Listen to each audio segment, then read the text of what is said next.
الحمد لله رب العالمين نحمده ونستعينه ونؤمن به ونتوكل عليه ونعوذ بالله من شرور أنفسنا ومن سيئات أعمالنا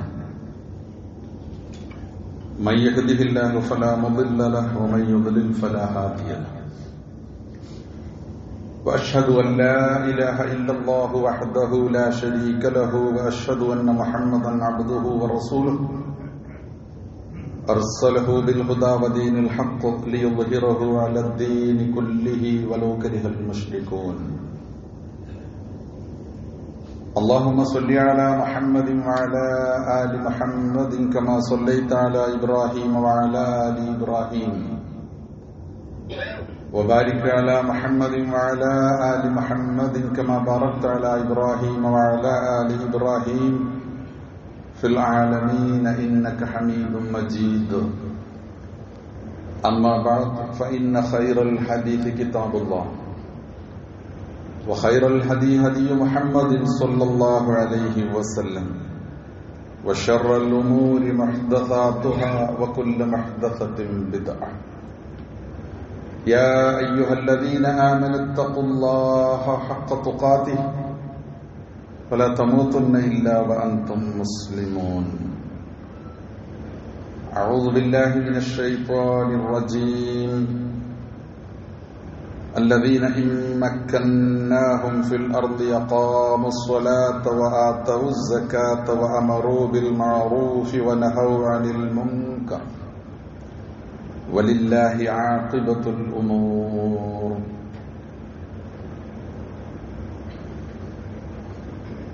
ബഹുമാന്യ സഹോദരന്മാരെ, സഹോദരികളെ, നമ്മുടെ സൃഷ്ടാവും രക്ഷിതാവും നാഥനുമായ അല്ലാഹു സുബ്ഹാനഹു വ തആലയെ യഥാവിധി സൂക്ഷിച്ചുകൊണ്ട്, അല്ലാഹുവയെ പേടിച്ചും ഭയപ്പെട്ടും അവന്റെ നിയമനിർദ്ദേശങ്ങൾ ജീവിതത്തിൽ പാലിച്ചും തഖ്വയോടുകൂടി ജീവിക്കുവാൻ പരമാവധി ശ്രദ്ധിക്കണം എന്ന കാര്യം ഒന്നാമതായി എന്നോടെന്ന പോലെ നിങ്ങളോടും ഞാൻ വസിയ്യത്ത് ചെയ്യുകയാണ്. അല്ലാഹു സുബ്ഹാനഹു വ തആല ശരിയായ മുഅ്മിനീങ്ങളും മുത്തഖീങ്ങളുമായി ജീവിക്കാനും ഈമാനോടുകൂടി മരിക്കാനുമുള്ള സൗഭാഗ്യം നമുക്ക് ഏവർക്കും പ്രദാനം ചെയ്യുമാറാകട്ടെ. നമ്മൾ പറഞ്ഞുകൊണ്ടിരിക്കുന്ന വിഷയത്തിന്റെ ഒരു ബ്രേക്ക് ഇന്ന് സാന്ദർഭികമായി മറ്റു ചില കാര്യങ്ങൾ നമുക്ക് സംസാരിക്കാനുള്ളത് കൊണ്ട് അത്തരം ചില വിഷയങ്ങളാണ് ഇന്നത്തെ നമ്മുടെ ഖുത്ബ. നബി തിരുമേനി സ്വല്ലല്ലാഹു അലൈഹി വസല്ലമ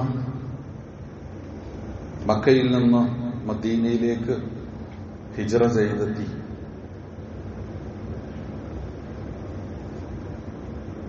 മദീനയിൽ ഇറങ്ങിയ പ്രവാചകൻ അവിടെ ആദ്യമായി ചെയ്ത കാര്യം എന്താണ് എന്ന് നമുക്കൊക്കെ അറിയാം. അവിടെ ഒരു പള്ളി ഉണ്ടാക്കി. അതാണ് മസ്ജിദുൽ ഖുബ. വളരെ പ്രാധാന്യമുള്ള ഒരു പള്ളിയാണ്. ആ പള്ളിയിൽ 2 റക്അത്ത് നമസ്കരിച്ചാൽ പ്രവാചകന്റെ കൂടെ ഉംറ ചെയ്ത പുണ്യമുണ്ട് എന്ന് ഹദീസിലുണ്ട്. ആ മസ്ജിദുൽ ഖുബ റസൂലുള്ളാഹി സ്വല്ലല്ലാഹു അലൈഹി വസല്ലം മദീനയിലെത്തി ആദ്യമായി നിർമ്മിച്ച പള്ളി. അതിനുശേഷം കുറച്ചുകൂടി സൗകര്യവും സാഹചര്യങ്ങളും പരിഗണിച്ച് കുറച്ചുകൂടി മുന്നോട്ട് പോയിട്ട് പിന്നെ വിശാലമായ രൂപത്തിൽ പണിത പള്ളി, അതാണ് മസ്ജിദുൻ നബവി, നബിയുടെ പള്ളി, മദീനയിലെ ഏറ്റവും പ്രധാനപ്പെട്ട പള്ളി. റസൂലുള്ളാഹി സ്വല്ലല്ലാഹു അലൈഹി വസല്ലം മക്കയിൽ നിന്ന് മദീനയിലെത്തി അവിടെ ആദ്യം ചെയ്ത കാര്യം എന്താണ് എന്നതാണ്. എന്തേ അങ്ങനെ ചെയ്യാം? പള്ളിയൊക്കെ നമുക്ക് ഉണ്ടാക്കാം, നമുക്ക് ഒരുപാട് കാര്യങ്ങൾ വേറെ ചെയ്യാനുണ്ട്, അതെല്ലാം കഴിഞ്ഞിട്ട് നമുക്ക് നോക്കാം. അങ്ങനെയൊക്കെയാണല്ലോ അല്ലെങ്കിൽ ചിന്തിക്കാവുന്ന ആണല്ലോ, അല്ലെങ്കിൽ അങ്ങനെയൊക്കെ ചിന്തിക്കൂലേ?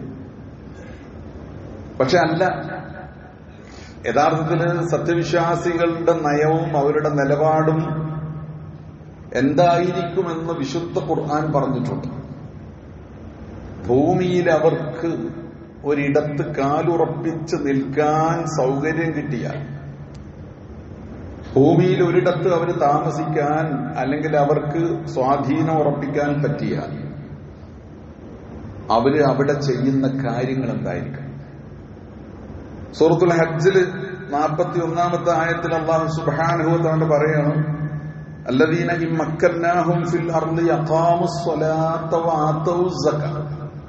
ഭൂമിയിൽ നാം അവർക്ക് സൗകര്യപ്പെടുത്തി കൊടുത്താൽ, അവിടെ നിൽക്കാൻ, ജീവിക്കാൻ, താമസിക്കാനുള്ള ഒരു സൗകര്യം ഒരിടത്ത് കിട്ടിയാൽ അവരെന്തൊക്കെ ചെയ്യും? സത്യവിശ്വാസികൾ അഖാമുസ് സ്വലാ, ആദ്യമായി അവർ നമസ്കാരം നിലനിർത്തും.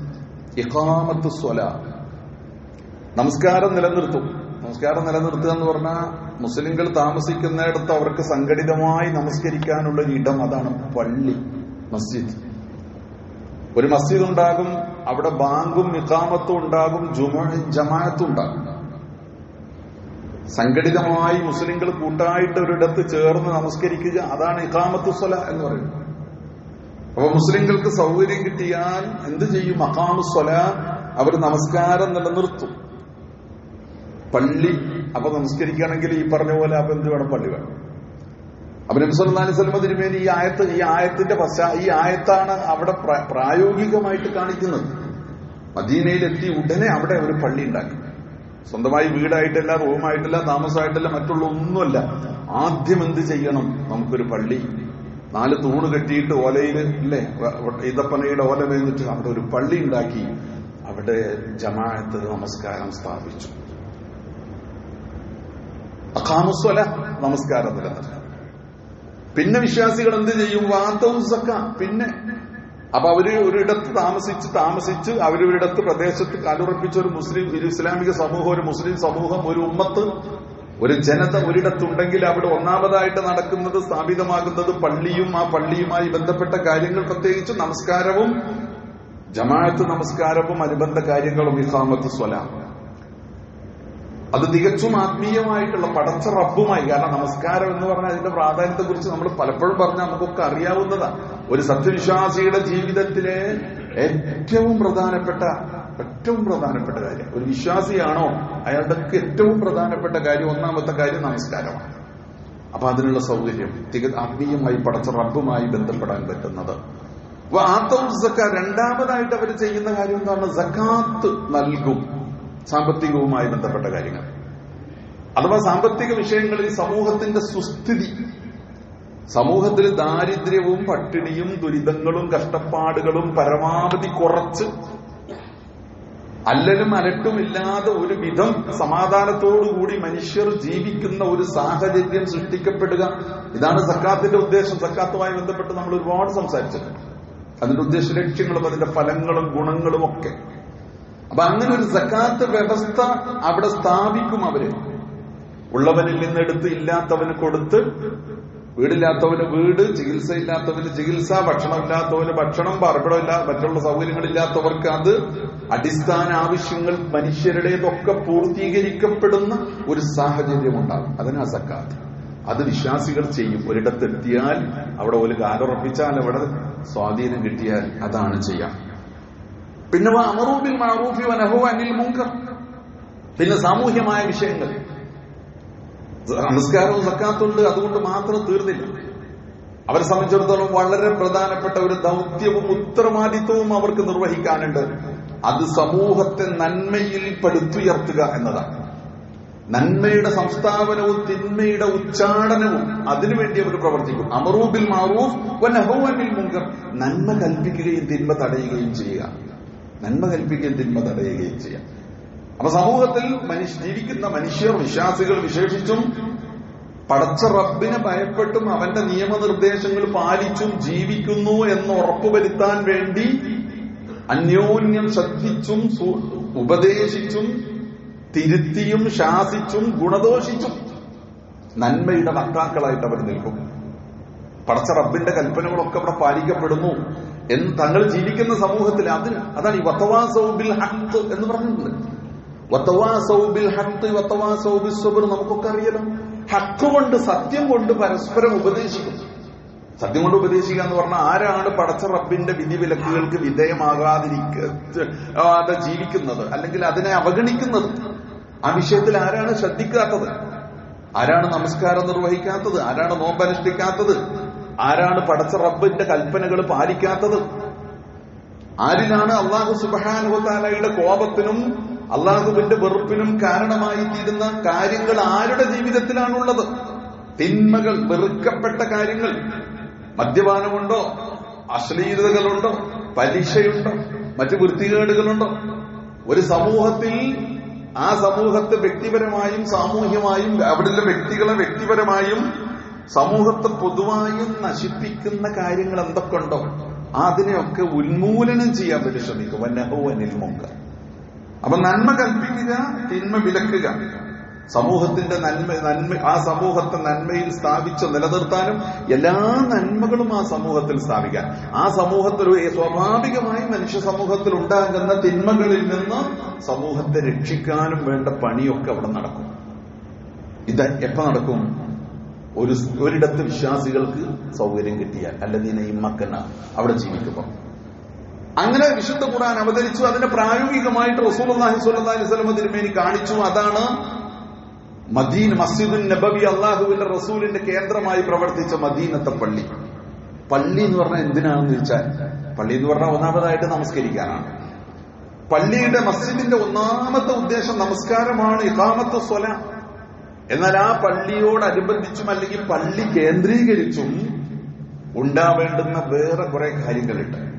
ആ കാര്യങ്ങൾ ഈ പറഞ്ഞതൊക്കെയാണ്. അവിടെ സമൂഹത്തിന്റെ സാമ്പത്തികമായ സുസ്ഥിതി, സമൂഹത്തിന്റെ ജീവൽ പ്രശ്നങ്ങൾ, ജീവിത പ്രശ്നങ്ങൾ, അവരുടെ ജീവിതത്തിന്റെ അടിസ്ഥാന ആവശ്യങ്ങളുടെ പൂർത്തീകരണം, അവരുടെ വിദ്യാഭ്യാസപരമായി നമ്മുടേതായ ഒരു ഭാഷയിൽ പറഞ്ഞാൽ സമൂഹത്തിന്റെ വിദ്യാഭ്യാസപരവും ആരോഗ്യപരവും ഒക്കെ ആയിട്ടുള്ള പ്രശ്നങ്ങളെക്കുറിച്ച് ആ പ്രശ്നങ്ങൾക്കൊക്കെയുള്ള ചർച്ചയും പരിഹാരവും കൂടി നടക്കുന്ന കേന്ദ്രം എന്ന് പറഞ്ഞാൽ അത് പോയി പള്ളി പറഞ്ഞാൽ മതി എന്ന് പറയില്ലേ. നമ്മൾ ഒരു തമാശ ഉണ്ടല്ലോ, പള്ളി പറഞ്ഞാൽ മതി. പള്ളി പറഞ്ഞാൽ മതി എന്ന് പറഞ്ഞാൽ അത് ആരും വിലവെക്കാത്ത, എവിടെയും പരിഗണിക്കപ്പെടാത്ത ഒരു കാര്യമാണെന്ന് പള്ളി പറഞ്ഞാൽ മതി എന്ന് പറഞ്ഞാൽ അങ്ങനെയല്ല. പള്ളിയിൽ പറഞ്ഞാൽ പരിഹരിക്കപ്പെടണം. പള്ളിയിൽ വന്നിട്ട് പറയാണ് എന്റെ വീട്ടിൽ പട്ടിണിയാണ്, എനിക്ക് ഉടുക്കാനില്ല, എനിക്ക് ചികിത്സക്ക് മാർഗമല്ല, ഞാൻ കഷ്ടത്തിലാണ് എന്ന് പള്ളിയിൽ ഒരാൾ വന്നിട്ട് പറഞ്ഞാൽ ആ പ്രശ്നം പെടണം. അതാണ് പള്ളി. അപ്പൊ ഒരു മനുഷ്യന്റെ അവരുടെ സാമ്പത്തികമായിട്ടുള്ള കാര്യങ്ങൾ, സാമൂഹ്യമായിട്ടുള്ള കാര്യങ്ങളൊക്കെ. പിന്നെ പള്ളിയിൽ എന്താ നടക്കുന്നത്? അമ്റു ബിൽ മഅറൂഫ് വനഹ്യു അനിൽ മുൻകർ. ഈ പള്ളി കേന്ദ്രീകരിച്ച് നമുക്കറിയില്ല, റസൂലുള്ളാഹി സ്വല്ലല്ലാഹി അലൈഹി വസല്ലം തിരുമേനി ഒരേ സമയം പള്ളിയിലെ ഇമാമാണ്, രാജ്യത്തിന്റെ നായകനാണ്, ഭരണാധികാരിയാണ്, സൈന്യത്തിന്റെ മേധാവിയാണ്. അതോടൊപ്പം അള്ളാഹുവിന്റെ റസൂല് എന്താ പറയുക, ചീഫ് ജസ്റ്റിസ് ആണ്, ഒക്കെയാണ്. പക്ഷെ എവിടെ നിന്നിട്ട് അതൊക്കെ ചെയ്തത്? ഏതാ അള്ളാഹുന്റെ റസൂലിന്റെ കേന്ദ്രം? മദീനയാകുന്ന വലിയൊരു ലക്ഷക്കണക്കിന് കിലോമീറ്ററുകൾ വിസ്തീർണത്തിൽ വിസ്തൃതിയിൽ കിടക്കുന്ന ഒരു ദാറുൽ ഇസ്ലാം ആകുന്ന ഒരു വലിയ ലോകം റസൂലുള്ളാഹി സ്വല്ലല്ലാഹി അലൈഹി വസല്ലം തിരുമേനി പണിതിട്ട് ലോകത്തോട് വിട പറഞ്ഞു പോകുമ്പോ എവിടെയായിരുന്നു അള്ളാഹുവിന്റെ റസൂലിന്റെ കേന്ദ്രം എന്ന് ചോദിച്ചാൽ അത് ഈ മദീന മസ്ജിദാണ്, മദീനയിലെ പള്ളിയാണ്. ആ പള്ളിയാണ് ഈ പറഞ്ഞ എല്ലാ പ്രവർത്തനങ്ങളുടെയും കേന്ദ്രമായത്. അബൂബക്കർ സിദ്ദീഖ് റളിയല്ലാഹു അൻഹു ഖലീഫയായി ഏറ്റെടുത്തപ്പോ ഏതാ കേന്ദ്രം? അതാണ്. ഉമർ ബിൻ ഖത്താബ് റളിയല്ലാഹു അൻഹു ഖലീഫയായി ഏറ്റെടുത്തപ്പോ ഉത്തരവാദിത്തങ്ങൾ രാജ്യം വികസിച്ച് അങ്ങ് ആഫ്രിക്കൻ നാടുകളിലേക്ക് വരെ എത്തി. അപ്പൊ ആരോ പറഞ്ഞു, ചിലരൊക്കെ പറഞ്ഞു, നമുക്ക് ഒരു കേന്ദ്രം ഉണ്ടാക്കുന്നത് നല്ലതാണ്. ഖലീഫയുടെ കേന്ദ്രം, ആസ്ഥാനം ഈ പള്ളി, ഇവിടെ നിന്നിട്ടാണ് ഈ കാര്യങ്ങളൊക്കെ നടക്കണം. അപ്പൊ ഖലീഫ ചോദിച്ചു, എന്താ നമ്മുടെ പ്രശ്നം? അല്ല, നമുക്കൊരു കേന്ദ്രം, വിശാലമായ ഒരു സൗകര്യവും ഓഫീസും തെറ്റപ്പോ ചുറ്റുപാടൊക്കെ ഉണ്ടാവണം, നല്ലല്ലേ? ഖലീഫ പറഞ്ഞു, എന്താ നമ്മുടെ പ്രശ്നം? നമുക്കിത് സ്ഥലം മതിയാവാതെ വരികയാണോ? നമുക്ക് ഈ പള്ളി ഒന്ന് വികസിപ്പിക്കാം. ഉമർ റളിയല്ലാഹു അൻഹു ഇത് ചെയ്തത്, ആ പള്ളി ഒന്ന് വികസിപ്പിച്ചു. ഉമർ റളിയല്ലാഹു അൻഹു റസൂലുള്ളാഹി സ്വല്ലല്ലാഹി അലൈഹി വസല്ലം നിർമ്മിച്ച മദീന മസ്ജിദ് ഒന്ന് വികസിപ്പിച്ചു, അല്ലെ? പിന്നെ പിൽക്കാലത്ത് അതിന് തെറ്റായിട്ടുള്ള ഒരു കാര്യമല്ല, വേറൊരു കേന്ദ്രം ഉണ്ടാവുന്നതോ അല്ലെങ്കിൽ ആസ്ഥാനം ഉണ്ടാകുന്നതോ തലസ്ഥാനം മാറുന്നതോ അതൊന്നും ഒരു തെറ്റും കുറ്റവുമല്ല. പക്ഷെ അള്ളാഹുവിന്റെ റസൂൽ എവിടെ ഇരുന്നിട്ടാണ് ഈ പറഞ്ഞ കാര്യങ്ങളൊക്കെ ചെയ്തത്? മനുഷ്യരെ ആത്മീയമായി വളർത്തുകയും ഉയർത്തുകയും സംസ്കരിക്കുകയും ശുദ്ധീകരിക്കുകയും ചെയ്ത് പടച്ച റബ്ബിലേക്ക് അവരെ വഴി നടത്തിയത് എവിടെ ഇരുന്നിട്ടാ? മനുഷ്യരുടെ സാമൂഹ്യ പ്രശ്നങ്ങൾ പരിഹരിച്ചത് എവിടെ ഇരുന്നിട്ടാ? അവരുടെ സാമ്പത്തിക പ്രശ്നങ്ങൾ അവിടെ പരിഹരിച്ചത് എവിടെ ഇരുന്നിട്ടാ? മനുഷ്യർക്കിടയിൽ സ്നേഹവും ഐക്യവും സാഹോദര്യവും ഊട്ടിയുറപ്പിച്ചതും അങ്ങനെയുള്ള ഒരു സമൂഹത്തെ കെട്ടിപ്പടുത്തതുമൊക്കെ എവിടെ ഇരുന്നിട്ടാ? ഈ പള്ളിയിൽ ഇരുന്ന്, ഈ പള്ളി കേന്ദ്രമായിട്ടാണ്. അതാണ് ഈ പള്ളി എന്ന് പറയുന്നത്. അപ്പൊ പള്ളി എന്തിനായിരിക്കണം? എങ്ങനെയായിരിക്കണം പള്ളി? ഇതാ പള്ളി. അത് വിശ്വാസികൾ ഒരിടത്തും ഒന്നാമത്തെ പരിഗണന ആ പള്ളിയുമായി ബന്ധപ്പെട്ട് ചുറ്റിപ്പറ്റിയാണ് അവരുടെ ജീവിതം. പള്ളിയുമായി ബന്ധപ്പെട്ട് റജുലുൻ ഖൽബുഹു മുഅല്ലഖുൻ ബിൽ മസ്ജിദ് എന്ന് പറഞ്ഞു. പള്ളിയെ പരിഗണിക്കാത്ത ഒരാൾ ഒരു വിശ്വാസികളുടെ കൂട്ടത്തിൽ ഉണ്ടാവില്ല. പള്ളിയുമായിട്ട് ബന്ധമില്ലാത്ത ഒരാൾ വിശ്വാസികളുടെ കൂട്ടത്തിൽ ഉണ്ടാവില്ല. അല്ലെ? പല രൂപത്തിലുള്ള ഹദീസുകളുണ്ട്. ഏറ്റവും പ്രധാനപ്പെട്ട ഒരു ഹദീസ് എന്താണെന്നോ, അല്ലാഹു സുബ്ഹാനഹു വ തആല അന്ത്യനാളിൽ അർശിന്റെ നിഴല് കൊടുത്തുകൊണ്ട് 7 വിഭാഗം ആളുകളെ സഹായിക്കും. കടുത്ത ചൂടിലും പ്രയാസത്തിലും മനുഷ്യർ നിൽക്കുമ്പോൾ അർശിന്റെ തണല് കൊണ്ട് അല്ലാഹു സുബ്ഹാനഹു വ തആല സംരക്ഷിക്കുന്ന 7 വിഭാഗങ്ങളെ കുറിച്ച് പറഞ്ഞപ്പോ അതിലൊരു വിഭാഗത്തെ കുറിച്ച് പറഞ്ഞതാണെന്നറിയോ? പള്ളിയുമായിട്ട് ബന്ധമുള്ളവർ. വറജുലുൻ, ഒരു മനുഷ്യൻ ഖൽബുഹു മുഅല്ലഖുൻ ബിൽ മസ്ജിദ്, പള്ളിയുമായിട്ട് ബന്ധം. പള്ളിയിൽ നിസ്കരിക്കാം, പള്ളിയിൽ ജമാഅത്തിന് പോവാം, പള്ളിയുമായി ബന്ധപ്പെട്ട കാര്യങ്ങൾ, പള്ളിയുമായി ബന്ധപ്പെട്ട കാര്യങ്ങളും ഇത് ജീവിതത്തിലെ മുഖ്യമായ ഒരു കാര്യമാണ്, മുഖ്യ പരിഗണനയുള്ള ഒരു കാര്യമാണ്. അങ്ങനെ പള്ളി കേന്ദ്രീകരിച്ച്, അതാണ് പള്ളി. വിശ്വാസികളുടെ ജീവിതത്തിൽ പള്ളിയുടെ സ്ഥാനം എന്ന് പറഞ്ഞാൽ അതാണ്. വേറെ രൂപത്തിൽ പറയാറുണ്ട്, പള്ളി ഹൃദയത്തിന്റെ സ്ഥാനമാണ്. പള്ളിക്ക് ഹൃദയത്തിന്റെ സ്ഥാനമാണ്. എന്തെന്നറിയോ? ഹൃദയം ചെയ്യുന്ന പ്രവർത്തനം നമുക്കറിയാലോ. നമ്മുടെ ശരീരത്തിലേക്ക് ആവശ്യമായ രക്തം ഇങ്ങനെ പമ്പ് ചെയ്തിട്ട് വിടുന്നുണ്ട്. അങ്ങനെ സഞ്ചരിച്ചിട്ട് ശരീരത്തിലുടനീളം സഞ്ചരിച്ചിട്ട് പിന്നെ രക്തം കേടായി അശുദ്ധമാകുന്ന രക്തത്തെ ഇങ്ങോട്ട് തിരിച്ചു വന്നിട്ട് വീണ്ടും ശുദ്ധീകരിച്ചു വിടുന്നുണ്ട്. ഈ ശുദ്ധീകരിച്ചു വിടുക, തള്ളിവിടുക, ശുദ്ധീകരിച്ചു വിടുക എന്ന് പറയുന്ന ഈ പമ്പ് ചെയ്യുന്ന ഈ പ്രവർത്തനവും ശുദ്ധീകരിക്കുന്ന ഈ പ്രവർത്തനവും അത് നമ്മുടെ ഹൃദയം നമ്മുടെ ശരീരത്തിൽ നിർവഹിക്കുന്നതാണെങ്കിൽ വിശ്വാസികളുടെ സമൂഹത്തിൽ പള്ളിയുടെ സ്ഥാനം അതാണ് എന്ന് പണ്ഡിതന്മാർ പറഞ്ഞ് നമുക്ക് കാണാൻ സാധിക്കും. അപ്പൊ ഇത്രയും പ്രാധാന്യമുണ്ട്. അപ്പൊ ഞാൻ പറഞ്ഞ സംഗതി എന്താണെന്ന് വെച്ച് കഴിഞ്ഞാല് പള്ളി കേന്ദ്രീകരിച്ചുകൊണ്ടാണ് വിശ്വാസികളുടെ ജീവിതം, പള്ളിയുമായി ബന്ധപ്പെട്ടുകൊണ്ടാണ് വിശ്വാസികളുടെ ജീവിതം. പള്ളി എന്തിനാണെന്ന് ചോദിച്ചാൽ പള്ളി കൊണ്ടുണ്ടാവേണ്ടുന്ന അടിസ്ഥാനപരമായ കാര്യങ്ങൾ. ഒന്നാമത്തെ സംഗതി ഇഖാമത്തു സ്വലാത്ത് ആണ്. നമസ്കാരവും പടച്ച റബ്ബുമായുള്ള ബന്ധമാണ്. അതോടൊപ്പം അതിന് സാമൂഹ്യ തലങ്ങളും സാമ്പത്തിക തലങ്ങളും ഒക്കെയുണ്ട്. മനുഷ്യരുടെ ജീവൽ പ്രശ്നങ്ങളുടെ പരിഹാരം അവിടെയുണ്ട്. സമൂഹത്തിന്റെ നന്മയും സുസ്ഥിതിയും ഉറപ്പുവരുത്താനും മനുഷ്യർക്കിടയിൽ, ആ പ്രദേശത്ത് ജീവിക്കുന്ന മനുഷ്യർക്കിടയിൽ സ്നേഹവും ഐക്യവും സാഹോദര്യത്തെ ഊട്ടിയുറപ്പിക്കാനും പറ്റുന്ന ഒരു കേന്ദ്രമാണ് പള്ളി. അതാണ്. അപ്പൊ പള്ളി എന്ന് പറയുന്നത് എന്താണ്? മസ്ജിദ് എന്ന് പറയുന്നത് എന്താണ്? മസ്ജിദ് നമുക്ക് എന്താണ്? നമുക്ക് അതിനോടുള്ള ബന്ധം എന്താണ്? നമ്മുടെ മാനസികാവസ്ഥ എന്താണ് എന്ന കാര്യങ്ങളെ സംബന്ധിച്ചൊക്കെ ഒരല്പം ധാരണയും ബോധവും നമുക്കുണ്ടാവണം, ഒരു തിരിച്ചറിവ് നമുക്കുണ്ടാവണം എന്ന് മനസ്സിലാക്കാൻ വേണ്ടി മാത്രമാണ് ഇത്രയും കാര്യങ്ങൾ പറഞ്ഞത്. അല്ലാഹു സുബ്ഹാനഹു വ തആല നമ്മളെ അനുഗ്രഹിക്കുമാറാകട്ടെ. അഖൂലു ഖൗലി ഹാദാ വസ്തഗ്ഫിറുല്ലാഹൽ അദീം ലി വലക്കും ഫസ്തഗ്ഫിറൂഹു ഇന്നഹു ഹുവൽ ഗഫൂറുർ റഹീം.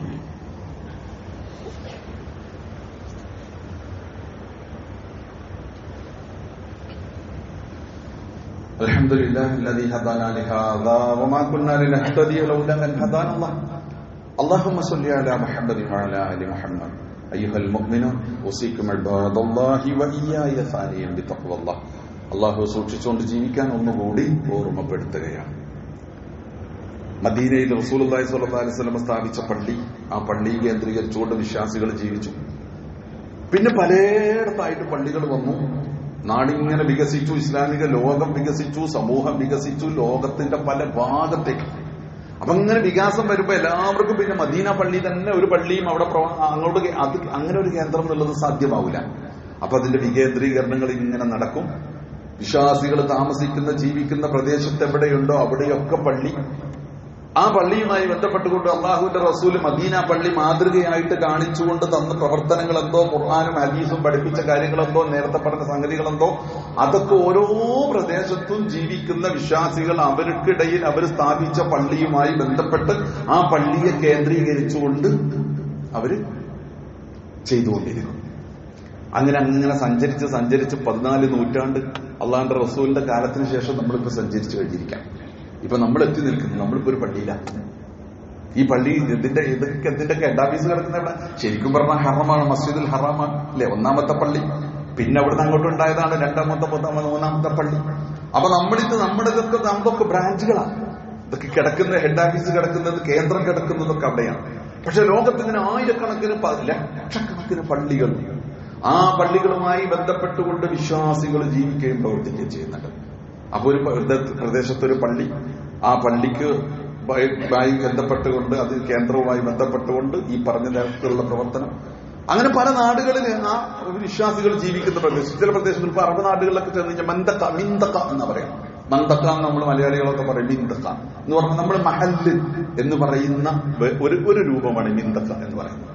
ഒരു മിന്തഖ, അവിടെ ഒരു പ്രധാനപ്പെട്ട പള്ളി, ആ പള്ളിയുമായി ബന്ധപ്പെട്ടുകൊണ്ട് അവിടുത്തെ കാര്യങ്ങളൊക്കെ നടക്കുന്ന ഒരു സംഗതി. നമ്മളെ സംബന്ധിച്ചിടത്തോളം നമ്മുടെ നാട്ടിലുള്ള നമ്മൾ പറഞ്ഞു വരുന്നൊരു പേര് മഹല്ല് എന്നാണ്. മഹല്ല് എന്ന് പറയുന്ന ഒരു സംവിധാനം. ഈ മഹല്ല് എന്ന് പറഞ്ഞാൽ ശരിക്കും എന്താ, പള്ളിയെ കേന്ദ്ര ഇടമാക്കിയിട്ട് കേന്ദ്രീകരിച്ചുകൊണ്ട് നമ്മുടേതായ ഇസ്ലാമികമായ ഉത്തരവാദിത്തങ്ങളും കടമകളും നിർവഹിക്കാൻ വേണ്ടി നമ്മൾ ഉണ്ടാക്കിയിട്ടുള്ള സംവിധാനമാണ് മഹല്ല് എന്ന് പറയുന്നത്. ഏതെങ്കിലും ഒരു മഹല്ലിന്റെ ഭാഗമല്ലാതെ ജീവിക്കുന്ന ഒരു വിശ്വാസം ഉണ്ടാവില്ല. മാഷാ അല്ലാഹ്, അൽഹംദുലില്ലാഹ്, നല്ലൊരു സംവിധാനമാണ്. കേരളത്തിലുള്ള നീളം മഹല്ല് സംവിധാനമാണ്. എന്താണ് ഈ മഹല്ല് കൊണ്ട് ഉദ്ദേശിക്കപ്പെട്ട കാര്യങ്ങൾ? നേരത്തെ പറഞ്ഞില്ലേ, ഇഖാമത്ത് സ്വലാത്ത് നടക്കണം, സമൂഹത്തിന്റെ സാമ്പത്തികവും സാമൂഹികവുമായ പ്രശ്നങ്ങളുടെ പരിഹാരം ഉണ്ടാവണം, സമൂഹത്തിൽ നന്മ വളരാനും നന്മ തഴച്ചു വളരാനും നന്മ വളർത്താനുമുള്ള പ്രവർത്തനങ്ങൾ ഉണ്ടാവണം, സ്വാഭാവികമായി ഉണ്ടായി വരാവുന്ന തിന്മകളെ ഉന്മൂലനം ചെയ്യാനും ഒഴിവാക്കാനും അടിച്ചമർത്താനും സമൂഹത്തെ അതിൽ നിന്ന് രക്ഷിച്ചു കൊണ്ടുവരാനും ഒക്കെയുള്ള പ്രവർത്തനങ്ങൾ നടക്കണം. ഇങ്ങനെ വിവിധങ്ങളായ പ്രവർത്തനങ്ങൾ പള്ളി കേന്ദ്രീകരിച്ചും ആ പള്ളിയെ ചുറ്റിപ്പറ്റി നമ്മൾ രൂപീകരിച്ചിട്ടുള്ള മഹല്ലുകൾ കേന്ദ്രീകരിച്ചും നടക്കണം. അതാണ് ഇപ്പൊ നമ്മുടെ നാട്ടിലൊക്കെ നടന്നുകൊണ്ടിരിക്കുന്നത്. നമ്മൾ ഇന്ന് ഒരുമിച്ച് കൂടിയിട്ടുള്ള മഹല്ല് നമ്മുടെ പള്ളിയും അങ്ങനൊരു സംഗതിയാണ്. അൽഹംദുലില്ലാഹ്, നമ്മളെ സംബന്ധിച്ചിടത്തോളം, നിങ്ങളെ സംബന്ധിച്ചിടത്തോളം നിങ്ങൾ ശാന്തപുരം എന്ന് പറയുന്ന വിപുലമായ സൗകര്യങ്ങളുള്ള ഒരു മഹല്ലിന്റെ ഭാഗമാണ്. അത് വല്ലാത്തൊരു ഹൈറാണ്. ഞാൻ 2-3 ആളുകളെയൊക്കെ കണ്ടിട്ടുണ്ട്. പലയിടത്തും വന്ന് ഇവിടെ താമസിച്ചു. നിങ്ങൾ എന്തിനാ അവിടുന്ന് വന്ന് ഇവിടെ താമസിച്ചെന്ന് ചോദിച്ചപ്പോൾ എന്നോട് പറഞ്ഞു, ശാന്തപുരം മഹല്ലിൽ താമസിക്കാൻ വേണ്ടിയിട്ട് വന്നതാണ്. ഇങ്ങനെയുള്ളവർ ഇവിടെ നമ്മുടെ മഹല്ലിൽ താമസിക്കുന്നത്. എന്താ നിങ്ങൾ ശാന്തപുരം മഹല്ലിൽ വീട് വെച്ച് താമസിക്കണം എന്നൊരു ആഗ്രഹം. അതുകൊണ്ട് ഇങ്ങോട്ട് വന്ന് എന്താന്ന് വെച്ച് കഴിഞ്ഞാൽ എന്തെന്നറിയോ, അതിന്റെ ഒരു മഹത്വമുണ്ട്. എന്താണ് ആ മഹത്വം എന്ന് പറയുന്നത്? നമ്മുടെ മഹല്ലിന്റെ മഹത്വം എന്ന് പറയുന്നത് ദീനിന്റെ ശരിയായ മാതൃക, ദീനിന് ഏറ്റക്കുറച്ചിലുകളില്ലാതെ ഉൾക്കൊണ്ട് അവതരിപ്പിച്ച സമൂഹത്തിന് വഴി കാണിച്ച ഇസ്ലാമിക പ്രസ്ഥാനത്തിന്റെ മാർഗനിർദ്ദേശങ്ങൾ പിൻപറ്റിക്കൊണ്ട് സ്ഥാപിതമായ ഒരു മഹല്ല്. അന്ധവിശ്വാസങ്ങളില്ല, അനാചാരങ്ങളില്ല. മാത്രമല്ല, ഒരു സമൂഹത്തിൽ നേരത്തെ പറഞ്ഞ ഇസ്ലാമികമായി ഉണ്ടാവേണ്ടുന്ന കാര്യങ്ങൾ പരമാവധി പൂർത്തീകരിക്കാൻ വേണ്ടിയുള്ള ശ്രമം. എല്ലാം തികഞ്ഞിട്ടുണ്ട്, ഒക്കെ ഒരു കുറ്റമല്ല, അങ്ങനെയല്ല ഞാൻ പറഞ്ഞു. പരമാവധി ദീനിലേക്കും ദീനിന്റെ ശരിയായ രീതിയിലേക്കും സംസ്കാരത്തിലേക്കും ചേർന്ന് നിൽക്കാൻ വേണ്ടി നമ്മൾ ശ്രമിച്ചുകൊണ്ടിരിക്കുക. അതാണ് നമ്മുടെ മഹല്ലിന്റെ പ്രത്യേകത. അതുകൊണ്ട് നമ്മുടെ മഹല്ലിൽ മാതൃകാപരമായ പല സംഗതികളുണ്ട്. അപ്പൊ ഇന്നലെ തൊട്ട് ഈ ഒരു പരിപാടി, ഇന്നലെ നമ്മുടെ മഹല്ലിൽ ഒരിടത്തൊരു പരിപാടി നടന്നിട്ട് ഇതിന്റെ അടുത്ത് അതിൽ കേട്ട ആളുകൾ ഇപ്പൊ ഈ സദസ്സിലിരിക്കുന്നുണ്ട്. തൊട്ടപ്പുറത്ത് കുറച്ചപ്പുറത്തൊക്കെ ഉള്ള ചില ഉത്തരവാദപ്പെട്ട ആളുകൾ വന്നിട്ട് നമ്മുടെ ആ പരിപാടിയിൽ വെച്ചിട്ട് അവർ സംസാരിച്ചു. ഈ ശാന്തപുരം മഹല്ലിൽ നടക്കുന്ന പല പരിപാടികളും ഞങ്ങൾ മാതൃകയാക്കാൻ വേണ്ടി ശ്രമിക്കാം. നമ്മുടെ പരിസരത്തുള്ള ആളുകൾ വന്നിട്ട് സംസാരിച്ചു, ഞങ്ങളൊക്കെ കേട്ടു. നമ്മുടെ ഈ സദസ്സിൽ തന്നെ അത് കേട്ട ആളുകൾ വേറെ ഇരിക്കേണ്ടത്. ആളുകൾ പറയാം എന്താണെന്ന് വെച്ച് കഴിഞ്ഞാൽ ഇവിടെ മാതൃകാപരമായ ഒരുപാട് കാര്യങ്ങൾ നമ്മൾ ചെയ്തു. നമ്മുടെ പ്രചോദനം എന്തായിരുന്നു? നമ്മുടെ പ്രചോദനം ദീനിന്റെ ശരിയായ മാതൃകകൾ സമൂഹത്തിൽ കാണിക്കണമെന്ന വികാരമാണ്, മറ്റൊന്നുമല്ല. അപ്പൊ നമ്മൾ സ്ഥാപിച്ച പല സംഗതികൾ, ഇപ്പൊ സക്കാത്ത് കമ്മിറ്റി ഇപ്പൊ പലയിടത്തും ഉണ്ട്. പക്ഷെ നമ്മുടെ സക്കാത്ത് കമ്മിറ്റി എന്ന് പറയുന്നത് കുറേ വർഷങ്ങളായിട്ട് നടക്കാം, ഒരുപാട് കാലമായിട്ട്. സക്കാത്ത് എന്ന് പറഞ്ഞാൽ മനുഷ്യനെ തെണ്ടിക്കുകയും യാചിപ്പിക്കുകയും യാചകന്മാരെ സൃഷ്ടിക്കുകയും ചെയ്യുന്ന 50ഉം 100ഉം കൊടുത്തിട്ടുള്ള ആ പരിപാടി അവസാനിപ്പിച്ചിട്ട് സക്കാത്തിന്റെ ശരിയായ രീതിയും അതിന്റെ ഉദ്ദേശ ലക്ഷ്യങ്ങളും നടപ്പിൽ വരുത്താൻ വേണ്ടി നമ്മൾ ശ്രമിച്ചു. അപ്പൊ ഇപ്പൊ ഞാൻ പറഞ്ഞില്ലേ, കഴിഞ്ഞൊരു കുത്തുബയിൽ ഞാൻ പറഞ്ഞിട്ടുണ്ട്, നോമ്പിന് മുമ്പ് ഒരേ സമയം 4 വീട് നമ്മളെ മഹല്ലിൽ ഒരു വർഷത്തിൽ ഉയരും, സൗകര്യപ്രദമായ വീടില്ലാത്തവർക്ക് വേണ്ടി. ഇപ്പൊ ഈ വർഷം ഈ പുതിയ കമ്മിറ്റി വരുമ്പോൾ ഓരോ വർഷവും ഇല്ലേ 80 പേർക്ക് നമ്മൾ മാസം 1000 രൂപ വെച്ചിട്ട് അവരുടെ വീട്ടിലും എല്ലാം 1-ാം തീയതി 1000 രൂപ വെച്ചിട്ട് പെൻഷൻ. വേറെ ജോലിയും മാർഗവും വരുമാനമൊന്നും ഇല്ലാത്തതൊന്നും സാധിക്കാത്ത മനുഷ്യർ 80. അത് ഇനിയും കൂട്ടാം. ആവശ്യമുണ്ടോ? നമുക്ക് വർദ്ധിപ്പിക്കാം, അല്ലെ? ചികിത്സകൾക്ക്, വിദ്യാഭ്യാസത്തിന്, അടിസ്ഥാന ആവശ്യങ്ങൾ പൂർത്തീകരിക്കാൻ പറ്റാത്ത മനുഷ്യർ, പ്രശ്നങ്ങൾ നമ്മുടെ മുമ്പിൽ എത്തുമ്പോൾ പള്ളിയിൽ പോയി പറഞ്ഞാൽ മതി എന്ന് പറഞ്ഞാൽ പള്ളിയിൽ പറഞ്ഞു തന്നെ പള്ളി അതിന് പരിഹാരം ഉണ്ടാക്കും, മഹല്ല് അതിന് പരിഹാരം ഉണ്ടാവണം. അതാണ് നമ്മുടെ ശാന്തപുരം മഹല്ല്. ഇവിടെ നടക്കുന്ന മറ്റു പല സംഗതികളും നമുക്കറിയാം. ഒരുപാട് കാലമായിട്ട് നടന്നുകൊണ്ടിരിക്കുന്ന, സംഘടിതമായി നടന്നുകൊണ്ടിരിക്കുന്ന നമ്മുടെ പിതൃ സക്കാത്ത്, നമ്മുടെ ഉദയത്ത്, അതൊക്കെ നമുക്കന്ന് ശരിക്കും പരിചയമായിട്ടുള്ള കാര്യമാണ്. വേറെ നിങ്ങൾ ശ്രദ്ധിച്ചിട്ടില്ലാത്ത ഒരു കാര്യം ചെറുപക്ഷെ നടക്കുന്നുണ്ട്. 76 അയൽക്കൂട്ടങ്ങളുണ്ട് നമ്മുടെ മഹല്ലിന്റെ കീഴിൽ ഇവിടെ പ്രവർത്തിക്കുന്നത്. 76 അയൽക്കൂട്ടങ്ങൾ. ഈ അയൽക്കൂട്ടങ്ങൾ എന്ന് പറഞ്ഞാൽ പ്രധാനമായിട്ട് സഹോദരിമാരാണ് പങ്കുവച്ചുകൊണ്ടിരിക്കുന്നത്. ആഴ്ചക്ക് ഒരു 50 രൂപ വെച്ച് അവർക്ക് അതിൽ അടച്ചിട്ട് ഒരു സംഖ്യ ആയി കഴിഞ്ഞാൽ അവർക്ക് അതിൽ നിന്ന് ലോൺ എടുക്കാം. 1.5 ലക്ഷം രൂപ വരെ ലോൺ കൊടുക്കും. ഒരു ബിസിനസ് ആവശ്യത്തിന് 2 ലക്ഷം രൂപ വരെ ലോൺ കൊടുക്കും. 20 പേര് അംഗങ്ങളായിട്ടുള്ള 76 യൂണിറ്റുകൾ, അയൽക്കൂട്ടത്തിന്റെ യൂണിറ്റുകൾ ഇപ്പൊ നമ്മുടെ മഹല്ലിലുണ്ട്. ഇന്നലെ അതിന്റെ ഒരു സബ് സെന്ററിന്റെ ഉദ്ഘാടനം ഉണ്ടായിരുന്നു അല്ലേ. കഴിഞ്ഞ വർഷം ഏതാണ്ട് 6 കോടി രൂപ നമ്മുടെ മഹല്ലിൽ നമ്മൾ ലോണായിട്ട് കൊടുത്തു. ഒറ്റ വർഷം ഓഡിറ്റ് ചെയ്യാൻ വേണ്ടി വന്ന് കോഴിക്കോട് നിന്ന് വന്ന ഓഡിറ്റർമാർ വന്നൊക്കെ എഴുതി വെച്ചു. ഏതാണ്ട് 5 ലക്ഷം രൂപ, 75 ലക്ഷം രൂപ ഈ മഹല്ലിൽ ഇപ്പോ പലിശ ഇനത്തിൽ ലാഭം ഉണ്ടായിട്ട് ജനങ്ങൾക്കിടയിൽ വിധിച്ചു. അല്ലെങ്കിൽ ഇത്രയും വലിയ ലോൺ പൈസ എടുത്ത് കയറി ഇത്രയും പലിശ കൊടുക്കേണ്ടി വരുവായി അത്രയും പലിശയിൽ നിന്ന് ഈ ആളുകളെ രക്ഷിച്ചു. നമ്മൾ നടത്തുന്ന പരിപാടി അങ്ങനെ ഈ പറഞ്ഞ ഇതിന്റെ പല തരത്തിലുള്ള വിദ്യാഭ്യാസ സ്ഥാപനങ്ങൾ, 7 പള്ളികൾ, ജുമുഅയുള്ള പള്ളി നമ്മുടെ മഹല്ലിലുണ്ടല്ലേ, 6 പള്ളി, 7 മദ്രസ അല്ലേ. ഇങ്ങനെ വിശാലമായിട്ട് കിടക്കുന്ന ഒരു മഹല്ല് സംവിധാനമാണ്. ഈ മഹല്ല് സംവിധാനത്തിനൊക്കെ നേതൃത്വം കൊടുത്തുകൊണ്ടിരിക്കുന്നത് നമ്മൾ തെരഞ്ഞെടുക്കുന്ന ഒരു മഹല്ല് കമ്മിറ്റിയാണ്. 2 വർഷക്കാലത്തേക്ക് നമ്മൾ തെരഞ്ഞെടുക്കുന്ന ഒരു കമ്മിറ്റി. മഹലിനെ തന്നെ 4 വാർഡുകളായിട്ട് തിരിച്ചിരിക്കുക. കാരണം കിലോമീറ്ററുകൾ പരന്നു കിടക്കുകയാണ്. അപ്പൊ 4 വാർഡായിട്ട് തിരിച്ചിരിക്കുക. നമ്മളേത് പടിഞ്ഞാറേ പള്ളിക്കുത്ത് എന്ന് പറയുന്ന ചുങ്കം എന്ന് നമ്മൾ പറയുന്ന വാർഡാണ്. ശാന്തപുരമുണ്ട്, ഉള്ളിയാകുറിശിയുണ്ട്, കിഴക്കേ പള്ളിക്കുത്ത് വാർഡുണ്ട്. ഒരു വാർഡ് എന്ന് പറയുന്ന അത് തന്നെ ഏതാണ്ട് ഒരു സ്വന്തമായി കമ്മിറ്റിയും പ്രവർത്തനങ്ങളും ഉണ്ട്. പിന്നെ അതിന്റെ ഏകീകരിച്ച അതിന്റെ ഒരു കോർഡിനേഷൻ, അതാണ് വലിയ കമ്മിറ്റി എന്ന് പറയുന്നത്. ഇത് വളരെ വ്യവസ്ഥാപിതമായിട്ട് പ്രവർത്തിക്കാൻ, വളരെ സുന്ദരമായി പ്രവർത്തിക്കാൻ സാധ്യമായ രൂപത്തിലൊക്കെ ഇതിലേക്ക് തെരഞ്ഞെടുക്കപ്പെട്ട ആളുകൾ അധ്വാന പരിശ്രമങ്ങൾ നടത്തിയിട്ട് നമ്മുടെ ലക്ഷ്യം പൂർത്തീകരിക്കാൻ വേണ്ടി. അപ്പൊ എല്ലാം തികഞ്ഞെന്ന് വെച്ചാൽ ഇല്ല, ഒരുപാട് ഇനി നമുക്ക് മുമ്പോട്ട് പോകാനുണ്ട്. പക്ഷെ വളരെ സന്തോഷത്തോടു കൂടി നമ്മൾ മുമ്പോട്ട് ഓടിക്കൊണ്ടിരിക്കാം. നമ്മുടെ നാടിന്റെ ഐക്യം, അതിന് വലിയ പ്രാധാന്യം നമ്മൾ കൊടുക്കും. ഈ നാട്ടിൽ ജീവിക്കുന്ന എല്ലാ മനുഷ്യരും, വ്യത്യസ്ത സ്വഭാവക്കാര്, വ്യത്യസ്ത കാഴ്ചപ്പാടുള്ളവർ, അഭിപ്രായമുള്ളവർ, ആരായിരുന്നാലും ഈ നാട്ടിൽ ജീവിക്കുന്ന മനുഷ്യർ, പ്രത്യേകിച്ചും സത്യവിശ്വാസികൾ, നമ്മുടെ മഹല്ലിന്റെ ഒരു അംഗമാണ്, നമ്മുടെ സഹോദരനാണ്. അവർക്കിടയിലുള്ള സ്നേഹ സാഹോദര്യ ബന്ധം ഒരു നിലക്ക് നഷ്ടപ്പെടുത്താൻ നമ്മൾ അനുവദിക്കില്ല. അങ്ങനെ കെട്ടുറപ്പോടുകൂടി മുമ്പോട്ട് പോകുന്ന നമ്മുടെ സംവിധാനമാണ് നമ്മുടെ മഹല്ല് സംവിധാനം എന്ന് പറയുന്നത്. ആ സംവിധാനത്തിന്റെ തെരഞ്ഞെടുപ്പ് പുതിയ കാലത്തേക്ക് 2026-28 കാലത്തേക്കുള്ള തെരഞ്ഞെടുപ്പ് നടക്കാൻ പോകും. ഇന്നാണ് 2 ആഴ്ചയായിട്ട് ഇവിടെ ഇങ്ങനെ പറഞ്ഞുകൊണ്ടിരിക്കുന്നുണ്ട്. ഇന്ന് നമ്മുടെ വാർഡ് സമിതിയിലേക്ക് ആളുകളെ തെരഞ്ഞെടുക്കും. ഇവിടെ അതിന്റെ ബന്ധപ്പെട്ട റിട്ടേണിംഗ് ഓഫീസർമാരൊക്കെ വന്നിട്ടുണ്ട്. അവർക്കൊക്കെ പ്രത്യേകം പരിശീലനം, അവർക്ക് ആവശ്യമായ കാര്യങ്ങളൊക്കെ കൊടുത്ത് അവർ വന്നിട്ടുണ്ട്. വോട്ടെടുപ്പാണ്, ബാലറ്റിന്റെ പരിപാടി ഉണ്ട്. അതിവിടെ ജുമ കഴിഞ്ഞാൽ പറയും. എനിക്ക് എന്റെ പ്രിയപ്പെട്ടവരോട് പറയാനുള്ളത്, ഇത് ചെറിയ കാര്യമില്ല. ഇത് നമ്മുടെ വിശ്വാസികൾ എന്ന നിലക്ക് നമ്മുടെ ജീവിതത്തിന്റെ ഏറ്റവും പ്രധാനപ്പെട്ട കാര്യം. പള്ളിയുമായി ബന്ധപ്പെട്ട മഹല്ല്, അവിടുത്തെ ദീനീ പ്രവർത്തനങ്ങൾ, ദീനിന്റെ പുരോഗതി, വിശ്വാസികളുടെ പുരോഗതി, ഈ സമൂഹത്തിന്റെ സർവ്വതോന്മുഖമായ പുരോഗതിയും അവർക്കിടയിലുള്ള ഐക്യവും സ്നേഹവും ബന്ധം, ഇതൊക്കെ ശക്തമായിട്ട് നിലനിൽക്കാനും മുന്നോട്ട് ഇപ്പൊ പറഞ്ഞ പലതുമില്ലേ, അതിനേക്കാളൊക്കെ അപ്പുറത്ത് പ്രവർത്തിച്ച് നമുക്ക് മുന്നോട്ട് പോയി വലിയ മാതൃകകൾ സൃഷ്ടിക്കാനും വേണ്ടി നമുക്ക് സാധിക്കാം. അതിനുവേണ്ടിയുള്ള സംവിധാനമാണ്. അപ്പൊ ഇതിന് വളരെ ഗൗരവത്തിലെടുത്തിട്ട് എന്ത് ചെയ്യണം? ഇപ്പൊ നിങ്ങൾ ജുമ കഴിഞ്ഞാല് എല്ലാവരും ഇവിടെ ഇരിക്കണം. ഈ മഹല്ലിൽ ഇനി പുറത്തുനിന്ന് ആരെങ്കിലും ഇവിടെ വഴിയാത്രക്കാരോ അല്ലെങ്കിൽ പുറത്തുനിന്നോ വന്നിട്ടുണ്ടെങ്കിൽ അവർക്കിത് ബാധകമല്ല.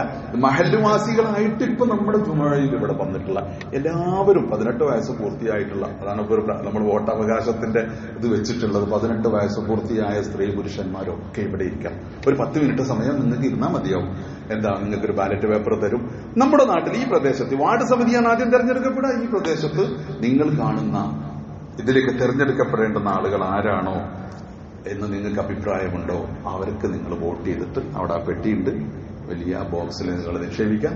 ഞങ്ങളിവിടെ ഇരുന്നിട്ട് അതൊക്കെ എണ്ണി വൈകുന്നേരം വരെ എത്രയാണോ സമയം എണ്ണേണ്ട അത്ര എണ്ണിയിട്ട് നമ്മളുടെ ഖത്തീബിന്റെ, ഓരോ പള്ളിയിലും ഖത്തീബിന്റെ നേതൃത്വത്തിൽ, ഖാദിയുടെ നേതൃത്വത്തിലാണ് ഇതിന്റെ കാര്യങ്ങളൊക്കെ നടക്കുന്നത്. ഇവിടെ നടക്കുന്ന കാര്യങ്ങളൊക്കെ ഞാൻ മേൽനോട്ടം വഹിക്കും. അപ്പൊ നിങ്ങളത് വോട്ട് ചെയ്ത് നിക്ഷേപിച്ചിട്ട് വേണം നിങ്ങൾ പോവാൻ എന്നെന്റെ സഹോദരന്മാരോട് ഞാൻ ദീനിന്റെ പേരിൽ അഭ്യർത്ഥിക്കുകയാണ്, നിങ്ങളോട് ആവശ്യപ്പെടുക. തിരക്ക് വീണ അങ്ങനെയാണെന്ന് പറഞ്ഞു പോകുന്നത് അമാനത്താണ്. നമുക്ക് അമാനത്താണ്, ഇത് നമ്മുടെ ഉത്തരവാദിത്തം. നമ്മുടെ നാട്ടിൽ ഈ ദീനിയായ സംഗതികൾക്ക് ഇനി ആര് നേതൃത്വം കൊടുക്കണം? അതിന് യോഗ്യത എന്താ? നമ്മളെപ്പോഴും കേൾക്കുന്ന ഇന്നമായി 600 മസാജിദ് അല്ലാഹി മൻ ആമന ബില്ലാഹി വൽ യൗമിൽ ആഖിർ. ആരാണ് പള്ളി കമ്മിറ്റിക്കാര്? പള്ളി കമ്മിറ്റി അല്ല ശരിക്കും നമ്മൾ പള്ളിയിലെ വെള്ളം പേരുന്ന കമ്മിറ്റിയാണ് ഈ പള്ളി കമ്മിറ്റി. അതുമല്ല, പള്ളി നമ്മുടെ കേന്ദ്ര, നമ്മുടെ മഹല്ല് കമ്മിറ്റി അല്ലെങ്കിൽ വാർഡ് സമിതിയാണ്. ആരാണ് തെരഞ്ഞെടുക്കേണ്ടത്? ആരാണിത് പരിപാലിക്കേണ്ടത്? ആരാണ് ഈ കമ്മിറ്റി ആവേണ്ടതെന്നറിയോ? മൻ ആമന ബില്ലാഹി വൽ യൗമിൽ ആഖിർ, പടച്ചോനിലും പരലോകത്തിലും വിശ്വാസമുള്ള ആളായിരിക്കണം. പടച്ചോനെ പേടിച്ച് പള്ളിയും പടച്ചോനും ഒക്കെ ഉള്ളവർ എന്ന് നമ്മൾ പറയില്ലേ. അള്ളാഹുവിലും പരലോകത്തിലും വിശ്വാസമുള്ളവർ, നമസ്കാരം കൃത്യമായി നിർവഹിക്കുന്നവർ, സക്കാത്ത് കൊടുക്കുന്നവർ, വലം യഖ്ശ ഇല്ലല്ലാഹ്, അല്ലാത്ത ഒരാളെയും പേടിക്കാത്തവർ. മറ്റു താല്പര്യങ്ങളൊന്നുമില്ല, പടച്ചവനെ മാത്രമേ പേടിക്കുള്ളൂ. അങ്ങനെ പടച്ചവനെ പേടിച്ചും അവന്റെ വിധിവിലക്കുകൾ പാലിച്ചും അവന് വേണ്ടിയുള്ള നമസ്കാരം നിർവഹിച്ചും അവന്റെ പ്രതിഫലം ആഗ്രഹിച്ചൊക്കെ പ്രവർത്തിക്കുന്ന സാത്വികരായ മനുഷ്യരാണ് പള്ളി കമ്മിറ്റിയൊക്കെ ആയി വരേണ്ടത്. അപ്പൊ നമ്മുടെ കൂട്ടത്തിൽ നിന്നും നമ്മുടെ ഒരു ധാരണ അനുസരിച്ച്, ആളുകളെ കുറിച്ച് അവരുടെ ഉള്ളിൽ ചുഴി നോക്കാനൊന്നും നമുക്ക് കഴിയില്ല, നമ്മുടെ ഒരു ധാരണ അനുസരിച്ച് ആരാണോ നമുക്ക് പറ്റുന്നത് അത്ര. അതിന്റെ വിശദാംശങ്ങൾ ഇവിടെ പറയും. അത് നിങ്ങൾ ആ വോട്ട് രേഖപ്പെടുത്തിയിട്ട് വേണം പ്രിയപ്പെട്ടവരെ നമ്മളെല്ലാവരും പോകാൻ. ഇതിന് പ്രാർത്ഥിക്കണം. ഏറ്റവും നല്ല രൂപത്തിൽ ഒരു തെരഞ്ഞെടുപ്പ്, അതായത് ഏറ്റവും അർഹരായിട്ടുള്ള ആളുകൾ വരാം. നമുക്ക് പരിചയസമ്പന്നരായ ആളുകൾ വരണം. പുതുമുഖങ്ങൾ എന്ന് വെച്ചാൽ യുവാക്കൾ വരണം. യുവാക്കൾ വന്ന് ഏറ്റെടുക്കണം. വയസ്സായ ആളുകളെ കാലാകാലം കഷ്ടപ്പെടുത്തരുത്. യുവാക്കൾ വേണം, പരിചയസമ്പന്നർ വേണം. അപ്പൊ അങ്ങനെയുള്ള ഒരു തെരഞ്ഞെടുപ്പായിരിക്കണം നമ്മുടെ തെരഞ്ഞെടുപ്പ് എന്ന് ഈ സമയത്ത് ഞാൻ ഓർമ്മപ്പെടുത്താണ്. ഇത് പ്രത്യേക വിഷയമായതുകൊണ്ട് പറഞ്ഞു നമ്മൾ 5 മിനിറ്റ് കൂടി പോയിട്ടുണ്ട്. നിങ്ങൾ വാച്ചിൽ നോക്കിയിട്ടൊന്ന് ടെൻഷൻ ആവേണ്ട. ഇത് നമ്മുടെ ഇന്നത്തെ ഒരു വിഷയമായതുകൊണ്ട് ഇങ്ങനെ പറഞ്ഞു എന്ന് മാത്രമാണ്. റബ്ബ് സുബ്ഹാനഹു വ തആല നമ്മളെ അനുഗ്രഹിക്കുമാറാകട്ടെ.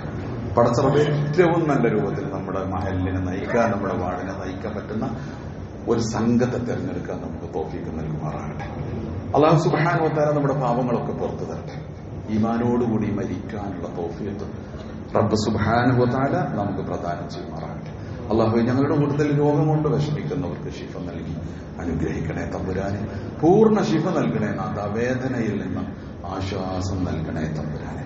പടച്ചവനെ, മരണപ്പെട്ടു പോയവർക്ക് മഗ്ഫിറത്തും മർഹമത്തും നൽകണേ നാഥ. ഇന്നലെ നമ്മുടെ ഒരു സഹോദരി മരിച്ചു. ഇവിടെയാണ് നമ്മൾ ജനാസ സംസ്കരിച്ചത്. നമ്മളൊക്കെ പങ്കെടുത്തില്ല. കരുവാമ്പാറയിൽ നമ്മുടെ നെച്ചിക്കാട്ടിൽ മുഹമ്മദ്, അദ്ദേഹം നമ്മുടെ പള്ളിയിൽ സ്ഥിരമായി ഇവിടെ ജുമാക്കെത്തുന്ന ആളാണ്. അദ്ദേഹത്തിന്റെ മക്കള് ലത്തീഫ്, അതുപോലെ തന്നെ സലാമും ഒക്കെ നമ്മുടെ സഹപ്രവർത്തകർ, സുഹൃത്തുക്കളോ. അവരുടെ ഉമ്മയാണ്, മുഹമ്മദ് ഖാന്റെ ഭാര്യയാണ് മരിച്ചത്. അല്ലാഹു തആല അവർക്ക് മഗ്ഫിറത്തും മർഹമത്തും നൽകട്ടെ. ഖബർ വിശാലമാക്കി കൊടുക്കട്ടെ. നമ്മളിൽ നിന്ന് മരിച്ചുപോയ എല്ലാവരെയും, മരണപ്പെട്ടു പോയവരെല്ലാവരെയും നമ്മളെയും അല്ലാഹു തആല അവന്റെ ജന്നാത്തുൽ ഫിർദൗസിൽ ഒരുമിച്ച് കൂട്ടി അനുഗ്രഹിക്കുമാറാകട്ടെ. അല്ലാഹുമ്മ ഗ്ഫിർ ലിൽ മുഅ്മിനീന വൽ മുഅ്മിനാത്ത് വൽ മുസ്ലിമീന വൽ മുസ്ലിമാത്ത് അൽ അഹ്യാഇ മിൻഹും വൽ അംവാത് ഇന്നക മുജീബുദ് ദഅവാതി യാ ഖാദിൽ ഹാജാത്ത് طيب ثراهم واجعل الجنة مأوانا ومأواهم اللهم أجرنا من النار اللهم أجرنا ووالدنا من النار اللهم أعز الإسلام والمسلمين وأذل الشرك والمشركين ربنا آتنا في الدنيا حسنة وفي الآخرة حسنة وقنا عذاب النار ربنا اغفر لنا ولإخواننا الذين سبقونا بالإيمان ولا تجعل في قلوبنا غلا للذين آمنوا ربنا إنك رؤوف رحيم وصلى الله على محمد وآله وصحبه وسلم الحمد لله رب العالمين.